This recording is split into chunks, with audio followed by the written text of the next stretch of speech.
প্রধানমন্ত্রী হিসাবে আমন্ত্রণ না পেলে তারেক রহমান ভারত সফরে যাবেন না। প্রধানমন্ত্রী, স্বরাষ্ট্রমন্ত্রী এবং পররাষ্ট্রমন্ত্রীর সঙ্গে বৈঠকের পর তাদের পক্ষ থেকে এরকম স্পষ্ট বক্তব্য পাওয়ার পরই ভারতের হাইকমিশনার দীনেশ ত্রিবেদী দিল্লিতে ছুটে গেছেন।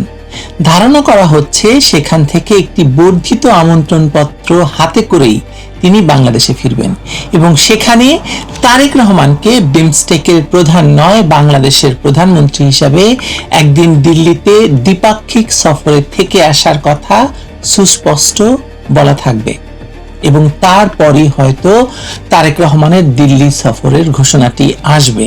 এরকমটাই পররাষ্ট্রমন্ত্রীর বক্তব্য থেকে এসেছে, স্বরাষ্ট্রমন্ত্রীর বক্তব্য থেকে এসেছে এবং বাংলাদেশে একটি পত্রিকা, এই যে সদ্য প্রকাশিত একটি ইংরেজি পত্রিকা, তারাও এরকমটি জানিয়েছে। দেখা যাক কি হয়। কিন্তু তারেক রহমান আজ হোক কাল হোক দিল্লিতে যে যাবেন সেটা বোধ করি নিশ্চিত। কিন্তু তাতে সম্পর্কের কি কোনো হেরফের হবে?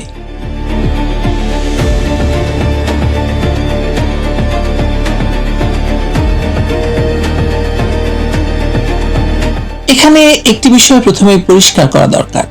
ভারত তারেক রহমানকে একবার নয়, কার্যত দুইবার আমন্ত্রণ জানিয়েছেন। বিগত ফেব্রুয়ারিতে নির্বাচনে বিজয়ী হয়ে প্রধানমন্ত্রী হওয়ার পরই প্রধানমন্ত্রী হিসেবে শপথ নেওয়ার সময় নরেন্দ্র মোদীর পক্ষ থেকে দ্বিপাক্ষিক ভারত সফরের আমন্ত্রণ পৌঁছে দেওয়া হয়েছিল। আর এখন সেপ্টেম্বরের ব্রিক্স সম্মেলনের আউটরিচ সেশনে তাকে ডাকা হয়েছে বিমস্টেকের বর্তমান চেয়ারম্যান হিসেবে। কিন্তু বাংলাদেশের পররাষ্ট্রমন্ত্রী খলিলুর রহমান খুব হিসেব করেই দ্বিতীয় আমন্ত্রণটির মর্যাদা কমিয়ে দিয়েছেন। তিনি বলেছেন এটি বাংলাদেশের প্রধানমন্ত্রী হিসাবে তারেক রহমানকে দেওয়া আমন্ত্রণ নয়, বিমস্টেকের চেয়ারম্যান হিসাবে দেওয়া। ফলে সফরের ব্যাপারে এখনো সিদ্ধান্ত হয়নি। রাজনীতিটা ধরতে পেরেছেন? তারেক রহমান সম্ভবত দিল্লিতে যেতে চান, দিল্লিও তাকে চাইছে, কিন্তু প্রশ্ন হচ্ছে কাকে কত বেশি প্রয়োজন সেটা কেউই দেখাতে চাইছে না। তারেক রহমান যদি শুধু বিমস্টেকের চেয়ারম্যান হিসাবে ব্রিক্স আউটরিচে যান, দেশে ফিরে তার বিরোধীরা বলতে পারে যে ভারত তো বাংলাদেশের প্রধানমন্ত্রীকে ডাকেনি, একটি আঞ্চলিক সংগঠনের চেয়ারম্যানকে ডেকেছে। আর বাংলাদেশের যে রাজনীতি গত 2 বছরে দিল্লি না ঢাকা বলে ভারত বিরোধিতার বিষ ছড়িয়ে ক্ষমতার পরিবেশ তৈরি করা হয়েছে বা করেছে, সেই রাজনীতিতে তারেক রহমানের পক্ষে এই অপমানের ঝুঁকি নেওয়া হয়তো সহজ নয়। তিনি তাই দিল্লি যাবেন, কিন্তু নিজের মর্যাদাটাও দৃশ্যমান করতে চাইছেন। আর দিল্লিও সেটি বুঝেছে। নতুন ভারতীয় হাইকমিশনার দীনেশ ত্রিবেদী তারেক রহমানের সঙ্গে প্রথম সাক্ষাতের পর বলেছেন দুই দেশের দুই নেতা বসলে বহু সমস্যার সমাধান হয়ে যায়। তিনি এটাও বলেছেন ভারত ইতিবাচক, গঠনমূলক এবং ভবিষ্যৎমুখী সম্পর্ক চায়। ভারতের দিক থেকে এখন বার্তাটা একেবারে পরিষ্কার, তারা তারেক রহমানকে এড়িয়ে বাংলাদেশ চালাতে চায় না। বরং ভারতীয় সূত্রের ভাষায় সম্পর্ক এতটাই নিচে নেমেছিল যে তাকে ঠিক করতে এবার কোনো ক্যারিয়ার আমলা নয়, রাজনৈতিক হেভিওয়েট দীনেশ ত্রিবেদীকে ঢাকায় পাঠানো হয়েছে। ভারতের নিরাপত্তা প্রতিষ্ঠানের উচ্চ পর্যায়ের একটি দলও একই সময়ে ঢাকায় এসেছে। অর্থাৎ দিল্লি শুধু কূটনৈতিক জানালা খুলছে না, রাজনৈতিক এবং নিরাপত্তা দুই দরজাই খুলে দিচ্ছে। তাহলে প্রশ্ন হলো এত আয়োজন কেন? কারণ ভারতও জানে বাংলাদেশের সঙ্গে দীর্ঘকাল ঠান্ডা সম্পর্ক রেখে তার লাভ নেই। 4000 কিলোমিটারের বেশি সীমান্ত, উত্তর পূর্ব ভারতের নিরাপত্তা, ট্রানজিট, বঙ্গোপসাগর, চীন, জ্বালানি, বাণিজ্য, তিস্তা। বাংলাদেশ ভারতের জন্য কোনো সাধারণ প্রতিবেশী নয়। আর বাংলাদেশের অবস্থাও একই। আসলে ভারতকে গালি দিয়ে বাংলাদেশের ভূগোল বদলানো যাবে না। সীমান্ত ভারতই থাকবে, নদীর উজানে ভারতই থাকবে, বাংলাদেশের বিপুল আমদানি ভারত থেকেই আসবে, বিদ্যুতের একটি বড় অংশ ভারতীয় সংযোগের সঙ্গে সম্পর্কিতই থাকবে, চিকিৎসা, বাণিজ্য, ট্রানজিট, সীমান্ত ব্যবস্থাপনা সব জায়গাতেই দিল্লিকে লাগবে। তাই তারেক রহমানের দিল্লি যাওয়া কোনো ভালোবাসার সফর নয়, এটি জিওপলিটিক্যাল কম্পালশন। আর এখানেই বিএনপির বহু বছরের রাজনীতির সবচেয়ে বড় পরিহাস। শেখ হাসিনা ভারত গেলে বলা হয়েছে দিল্লির দাসত্ব, ভারতের সঙ্গে বিদ্যুৎ চুক্তি করলে বলা হয়েছে দেশ বিক্রি, ট্রানজিট দিলে বলা হয়েছে সার্বভৌমত্ব শেষ, ভারতীয় প্রধানমন্ত্রী এলে বলা হয়েছে বাংলাদেশ দিল্লির করদরাজ্য। এখন তারেক রহমান নিজেই যখন দিল্লি যাওয়ার দরজা খুঁজছেন, তখন এটাকে কি বলা হবে? বাস্তববাদ, কূটনীতি, জাতীয় স্বার্থ?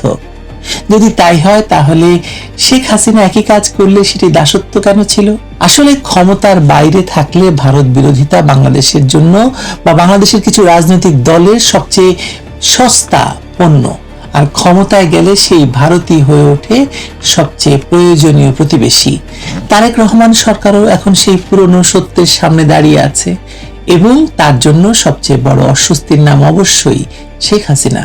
শেখ হাসিনা দিল্লিতে আছেন, বাংলাদেশ সরকার প্রত্যর্পণ চাইছে। তারেক রহমান নিজে দীনেশ ত্রিবেদীর কাছে আবারও প্রত্যর্পণের বিষয়টি নাকি তুলেছেন, কিন্তু ভারত বলেছে যে বিষয়টি তাদের আইন এবং বিচারিক প্রক্রিয়ার মধ্যে পরীক্ষা হচ্ছে।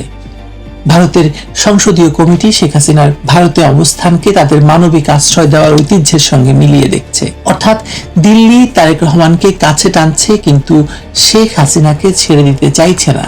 কারণ শেখ হাসিনা একা একা দিল্লিতে যাননি, শেখ হাসিনাকে রেখে আসা হয়েছে। বাংলাদেশ সেনাবাহিনীর বিমানে করে শেখ হাসিনাকে দিল্লিতে রেখে আসা হয়েছে নিরাপত্তার কারণে। সেই নিরাপত্তা বিঘ্নিত করে শেখ হাসিনাকে ভারত বাংলাদেশে প্রত্যর্পণ করবে এরকমটি ভাবাও তো আসলে দুঃস্বপ্ন। দিল্লির এটাই সবচেয়ে সুবিধাজনক অবস্থান। একদিকে তারা বর্তমান সরকারের সঙ্গে সম্পর্ক করবে, অন্যদিকে বাংলাদেশের সবচেয়ে বড় বিরোধী রাজনৈতিক শক্তির নেত্রীকেও নিজেদের মাটিতে রাখবে। তারেক রহমান দিল্লি গেলে এই বিশাল ব্যাপারটিকে বাইরে রেখে মোদির সঙ্গে বৈঠক করা তো সম্ভব হবে না। হবে, শেখ হাসিনা প্রসঙ্গ তো উঠবেই।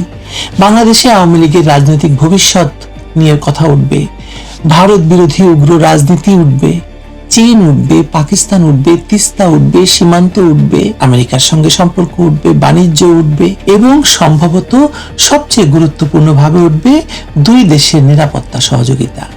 তাই তারেক রহমানের আসন্ন পরীক্ষা বা আসল পরীক্ষা হচ্ছে দিল্লি যাবেন কিনা সেটি নয়, পরীক্ষাটা হবে দিল্লি গিয়ে তিনি দিল্লি থেকে কি নিয়ে ফিরবেন সেটাই। শেখ হাসিনাকে ফেরত আনতে পারবেন? তিস্তার পানির বিষয়ে কোনো দৃশ্যমান অগ্রগতি পাবেন? সীমান্ত হত্যার প্রশ্নে কিছু পাবেন? বাণিজ্যে বাংলাদেশের ঘাটতি কমাতে পারবেন? ভারতের ভিসা ব্যবস্থাকে স্বাভাবিক করতে পারবেন? নাকি শুধু মোদির পাশে দাঁড়িয়ে ছবি তুলে দেশে এসে বলবেন যে ভারত বাংলাদেশ সম্পর্কের নতুন অধ্যায় শুরু হয়েছে? কারণ সম্পর্ক রিসেট বলা খুব সোজা। ইউনূসও রিসেটের কথা বলেছিলেন, তারেক রহমান সরকারও এখন রিসেট চাইছে, কিন্তু বাংলাদেশের স্বার্থ কতটা আদায় হচ্ছে সেটি শেষ বিচারে আসল হিসাব। আর আমার কাছে তারেক রহমানের দিল্লি সফরের আরেকটি রাজনৈতিক অর্থ আছে। এই সফর হলে দিল্লি না ঢাকা রাজনীতির একটি বৃত্তপূর্ণ হবে। যে রাজনৈতিক পরিবেশ ভারত বিরোধী স্লোগানকে ব্যবহার করে শেখ হাসিনাকে ক্ষমতা থেকে সরানোর নৈতিক আবহ তৈরি করেছিল, সেই পরিবেশের উত্তরাধিকারী যে সরকার বা তারেক রহমান সরকারই শেষ পর্যন্ত দিল্লির সঙ্গে সম্পর্ক পুনর্গঠনের জন্য ব্যস্ত হয়ে পড়েছে। আর দিল্লি বসে আছে সময় নিয়ে। তারা শেখ হাসিনাকেও রাখছে, তারেক রহমানকেও ডাকছে। এটাই শক্তিশালী রাষ্ট্রের কূটনীতি। কাজেই প্রশ্নটা হলো, তারেক রহমানকে দিল্লি যেতেই হবে? আমার মনে হয় হবে। আজ না হোক কাল অবশ্যই যেতে হবে, কারণ এটি আর পছন্দের প্রশ্ন নয়। বাংলাদেশের অর্থনীতি, ভূগোল, নিরাপত্তা এবং আঞ্চলিক বাস্তবতা তাকে দিল্লির টেবিলে নিয়ে যাবে। কিন্তু সেখানে গিয়ে তিনি বাংলাদেশের প্রধানমন্ত্রী হিসাবে মাথা উঁচু করে দর কষাকষি করবেন, নাকি দেশে ভারত বিরোধী স্লোগান আর দিল্লিতে গিয়ে বাস্তবতার কাছে আত্মসমর্পণের পুরনো বিএনপির রাজনীতিটাই আবার দেখাবেন? সেটাই এখন দেখার বিষয়। তারেক রহমান যাবেন, এটা ওয়াদা বলছে, দা ওয়ার বলছে, আমিও বলছি তারেক রহমান যাবেন, দিল্লি যাবেন। দিল্লি থেকে কি নিয়ে ফিরবেন সেটাই সবচেয়ে বড় প্রশ্ন। ভালো থাকবেন সবাই।